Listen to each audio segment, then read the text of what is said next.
ऊपर वाला के मार में शोर नहीं होता है, उसमें जोर होता है। और जिस तरह से जिस वक्त आपको एक सहारा मिला था, आज देखिए कि ट्रंप की विदाई हो गई, लोग निकल गए। जो आदमी को मौका मिला है देश को सेवा करने का, आपको चाहिए कि देश में दिल जीतिए, कि जब मरने के बाद हो या रिटायरमेंट के बाद हो या आप सरकार में रहें नहीं रहें, लेकिन जाने के बाद जो आंसू बहे वो आपकी याद में बहे कि अच्छे काम किए हैं। ये नहीं कि आप मर गया तो बोले शैतान मर गया, अच्छा था चला गया।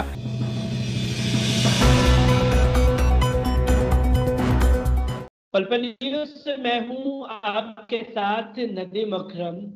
देश में तमाम बड़ी बड़ी गतिविधियां हो रही हैं, पर मोदी सरकार को कानो कान इसकी खबर नहीं होती। देश का किसान पिछले 60 दिनों से सड़कों पर है। मोदी सरकार की तरफ से वार्तालाप की तारीख पे तारीख बढ़ाई जा रही है। चीन लगातार अपनी सीमाओं को लांघ रहा है, मोदी सरकार को कानो कान खबर नहीं होती। तमाम मुद्दों पर ट्वीट करने वाली मोदी सरकार आज पूरी तरीके से खामोश है, और इसी खामोशी पर सवाल उठाने के लिए हमारे साथ इंतखाब आलम साहब मौजूद हैं, जो कि एआईसीसी के मेंबर। इंतखाब साहब, आपका बहुत बहुत शुक्रिया हमें वक्त देने के लिए। पर मैं आपसे अरुणाचल प्रदेश को लेकर के सवाल पूछना चाहूंगा, क्योंकि अरुणाचल प्रदेश से जो चीन की हिमाकत हुई है और ऊपर मोदी सरकार की चुप्पी कई सारे सवाल खड़े करती है। किस तरीके से देखते हैं कि पूरा का पूरा चीन आया और एक गांव बसा करके चला गया? शुक्रिया आपका। और सबसे बड़ी बात है, आपने जिन सवालों को छेड़ा है कि अरुणाचल प्रदेश में एक गांव बसा लिया, सच्चाई ये है कि केंद्र सरकार कितना मुस्तैद है, और केंद्र सरकार को या तो पूरी जानकारी है या फिर अगर नहीं है तो कौन सा कदम उठाया है उन्होंने। वहां आपको 4.5 किलोमीटर के इसमें दूरी पे, और जिस तरह से पक्के मकान बना करके चाइनीज वहां पर रखा है, वो सैटेलाइट वगैरह के अपने सारे इंतजाम करने के लिए और पूरा अरुणाचल प्रदेश को कब्जा करने के लिए। मैं आपको याद दिलाना चाहता हूं कि आज जिस तरह भूटान ने किया था, वैसे ही अब चाइना जो है अरुणाचल प्रदेश को किसी तरह से अपने कब्जे में करना चाहता है। और हम तो ये कहना चाहते हैं कि भारत सरकार जो बनी है उसका एक डील जो हुआ है, चाहे वो पाकिस्तान हो या चाइना हो, जिन्होंने मदद करने का काम किया था, उस डील के मुआवजे के रूप में वो सब गांव दिया जा रहा है। ऐसा फीलिंग हो रही है, क्योंकि सरकार बिल्कुल उदासीन है। सरकार इन मुद्दों को लगता है कि गफलत में है और कहीं कोई बातें नहीं आ रही हैं। इन्हें सिर्फ मन की बात करनी आती है, लेकिन हमारे सरहद में घुस करके चाइना पक्के मकानों को निर्माण दे रहा है और वहां हमारी खबरें नहीं है। तो ये सरासर देश के साथ गद्दारी है। और हम कहेंगे कि आज बड़े शोरमा बनते हैं, लेकिन हमें नहीं लगता है कि इनको कहीं से भी किसी तरह से कोई देश से हमदर्दी है। इनको हमदर्दी नाम की कोई चीज नहीं है। और सच्चाई अगर हम ये कहें आपको कि चाइना अगर वहां घुसा है, तो हम कहते हैं कि मोदी जी के दिल में चाइना बसा हुआ है। जी, मोदी जी के दिल में जो है वो चाइना बसा हुआ है। पर मैं ये सवाल जानना चाहता हूँ कि हमने देखा कि जब वो पुलवामा अटैक हुआ तो मीडिया ने लगातार हंगामा काट दिया, लाल आंखें दिखा दी मोदी जी ने, पलटवार भी कर दिया। चीन घर में घुस करके हमारे सैनिकों को मार रहा है, चीन घर में घुस करके हमारी जगहों पर कब्जा कर रहा है, पर ना तो रक्षा मंत्रालय की तरफ से कोई बयान आ रहा है, ना मोदी सरकार इसके ऊपर बोलने को तैयार है। और जब सवाल किया जाता है तो कहा जाता है कि ये आंतरिक मामला है, इसमें बोलना नहीं चाहिए। तो किस तरीके से देखते हैं जो इतने बड़े कांड के बाद भी सीनाजोरी मोदी सरकार की चल रही है? आवाज आ रही है? हाँ, आवाज आ रही है। मैं आप स्टार्ट करिए, मैं इसी पे से काट लूंगा, आप करिए कंटिन्यू। हाँ, नहीं, हम ये कहना चाहते हैं कि जिस तरह से पुलवामा वाला जो केस आपने बताया, आज अर्नब का थू थू हो रहा है पूरे देश में। अर्नब जिस तरह से भी अपनी बातों को कह के अपने टीआरपी बढ़ाने के मामले को लेके एक इवेंट जैसा माहौल बनाया, और इस इवेंट को देखते हुए हमारे देश के नेता उसकी पीठ थपथपा रहे हैं, तो ये देश देख रहा है। हमें समझ में नहीं आता है कि ये देश नपुंसकता की तरफ क्यों बढ़ रहा है। देश में गुस्सा और उबाल क्यों नहीं आ रहा है। उसमें कहीं कहीं कोई मामला ऐसा नहीं बन रहा है जिसमें गुस्सा की बात आए। आज हम हमारे अगर कोई आज के तारीख में चेक की लुंगी या दाढ़ी या टोपी वाला पुलवामा वाले केस को लेकर के इवेंट बनाता और किसी तरह का मामला होता, तो आज उसके चिथड़े चिथड़े उड़ जाते। लेकिन आज अर्नब जो है वो जिस तरह से उसको इवेंट बना के काम किया है, हमारे शहीदों को जिस तरह से जान की आहुति दिया है, और वो इवेंट के सहारे अपने चैनल को टीआरपी बढ़ाने में लगा रहा, जश्न मना रहा। मैं आपके माध्यम से कहना चाहता हूं देशवासी को, यह देशवासी तुम्हें गुस्सा क्यों नहीं आ रहा है? जो एक आदमी जो घिनौनापन कर रहा है हमारे सरहद पर सैनिक के साथ, जिस तरह से भी बर्ताव कर रहा है और जिस तरह से भी इस तरह की बात को उठा रहा है, हमें नहीं लगता है कि उसे एक पल भी जिंदा रहने का अधिकार है। इसलिए आज सच्चाई ये है कि जिस तरह से उन बातों को छेड़ी जा रही है, सरकार कहीं से किसी बॉर्डर से सुरक्षित नजर नहीं आ रही है। और जहां सरहदें हमारी असुरक्षित हो गई है, तो वहां देश में कहीं भी कोई भी घुस सकता है। सिर्फ यहाँ हिंदू मुस्लिम करके मोदी जी कब तक सरकार आप बनाते रहेंगे? आप हमारे इंडियन माइनॉरिटीज के, इन भारतीय मुसलमानों के तवे पर गरम गरम रोटियां कब तक सेकते रहेंगे? लगातार आप उन रोटी को सेकते रह रहे हैं। अरे आप देश के भला के लिए आपको किसान और मजदूरों ने बनाने का काम किया था। आप कहीं कहीं कोई बात ऐसी नहीं आ रही है, केवल डाइवर्शन की राजनीति आप कर रहे हैं। और हम ये कहना चाहते हैं आपके माध्यम से कि ये प्रोपेगेंडा की सरकार है। जितना भी प्रोपेगेंडा आप करेंगे, जितना भी प्रोपेगेंडा फैलाएंगे, उनके लिए इनके पास पेड स्टाफ है, और हजारों में नहीं, लाखों में नहीं, करोड़ों में। आज जो पैसे इधर उधर से जो लिए जा रहे हैं और नोटबंदी या जीएसटी, ये तमाम मामला ऐसा हो रहा है, इनके पास करोड़ों ऐसे लोग हैं जिनके सैलरी, एक माने सैलरी मिलती है, उनके अकाउंट में डायरेक्ट पैसा जाता है। हम आपको बताना चाहते हैं कि आप बहुत सारे अकाउंट्स ऐसे हैं जिसको हम शो कर सकते हैं, और उनके घर का खर्चा चल रहा है। इसलिए आज दिन भर निकल करके भारतीय जनता पार्टी और मोदी जिंदाबाद कर रहे हैं।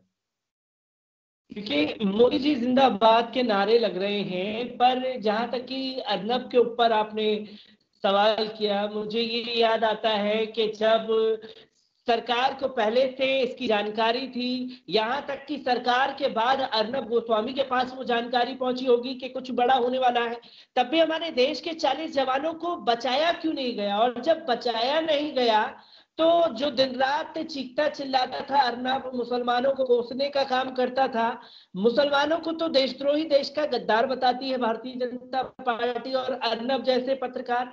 तो असल में देश से गद्दारी का काम कौन कर रहा है? ये देश के मुसलमान कर रहे हैं, ये लोग देश के गद्दार बने बैठे हैं? देखिए, देश का गद्दार कौन है ये साफ जाहिर हो रहा है। एक आदमी जहां हमारे 40 नौजवान को, 40 जवानों को मरवा देता है, और उनकी जानकारी अगर अर्नब के पास पहले है और सरकार के पास बाद में है, उनको पहले बताता है कि 1.5 घंटा पहले हम जाकर के सारी जानकारी हम ले लिए हैं, तो ये पहले थी तो वो जवान बच सकते थे। लेकिन वो अपने टीआरपी बढ़ाने में, तो गद्दार आज कौन है देश का? आज अगर उस गद्दार को आप नहीं निकालेंगे, तो इसका मतलब जो नहीं निकाल रहा वो भी गद्दार है। और गद्दार इस देश का आज ये भारत को संवारने में, चूंकि मुसलमान इस देश को बनाने का काम किया है, इसलिए उसको दर्द है कि इस देश की कहीं कोई 2 ईंटा उखाड़ के ले नहीं जाए, कहीं कोई इसके छत पर कब्जा नहीं करे, कहीं इसके कल कारखाने और खेत खलियानों में कोई कब्जा नहीं करे। हम इसकी हिफाजत करने के लिए अपने सर की आहुति, अपनी जान की आहुति हम देते आए हैं और देते रहेंगे। इसलिए हम उसको खिलाफ में बोलेंगे। लेकिन सच्चाई ये है कि जो और लोग हैं उनके दिमाग में ये हुआ है कि मोदी एक अवतार के रूप में, जैसे आज हम आपको आपके माध्यम से बताना चाहते हैं कि कोरोना जो है वो कभी मैया के रूप में धारण कर सकती है, कि कोरोना मैया है और मोदी जो है वो देवता है। ये आज नहीं, 20 साल, 25 साल, 50 साल के बाद में ये दोनों देवी और देवता के रूप में स्थापित होंगे भारत में। देवी देवता के रूप में स्थापित होंगे। मैं एक आखिरी सवाल आपसे लेना चाहूंगा। देश में किसान जो है बीते 60 दिनों से सड़कों पर हैं। 70 से ज्यादा किसान जो है वो मौत के आगोश में सो चुके हैं। इसी के साथ साथ ना देश में पूरी तरीके से लोगों को मना पाने में मोदी सरकार कामयाब हो पा रही है, और ना ही मोदी सरकार जो लगातार घुसपैठ चीन की तरफ से हो रही है उसे रोकने में कामयाब हो रही है।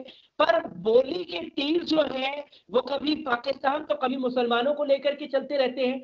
आखिरकार मोदी सरकार जो है पूरी तरीके से फ्लॉप साबित हो चुकी है, तो क्यों ऐसा कदम नहीं उठा रही ताकि चीन को लाल आंखें दिखा सके? मोदी जी अपनी 56 इंच की छाती का इस्तेमाल आखिरकार किसानों के ऊपर ही करेंगे या चीन के ऊपर भी करेंगे? नहीं, उनके पास कहीं कोई 56 इंच छाती नहीं है और कहीं कोई हौसला नहीं है ना, और ना हम समझते हैं कि देश से हमदर्दी है। आज सच्चाई ये है कि किसान उस देश के वासी हैं, अन्नदाता हैं, और सरकारें जब बनती हैं तो आप जब शपथ लेते हैं तो आप तमाम चीज का शपथ लेते हैं, जिसमें मैं जनमानस के जान की सुरक्षा और हिफाजत, उनके खाने का इंतजाम और रहने का इंतजाम और तमाम चीजें सद्भाव के साथ देश को चलने की आप शपथ लेते हैं।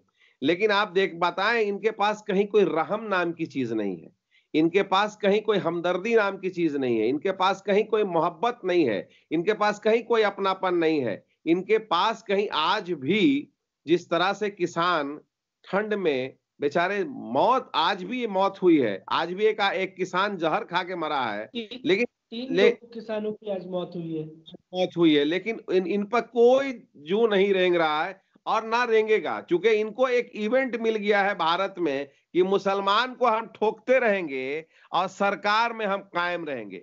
लेकिन हम अपील करना चाहते हैं आपके चैनल के माध्यम से कि भारतवासी, आज मुसलमानों की आड़ में आप स्वयं बर्बाद हो रहे हो।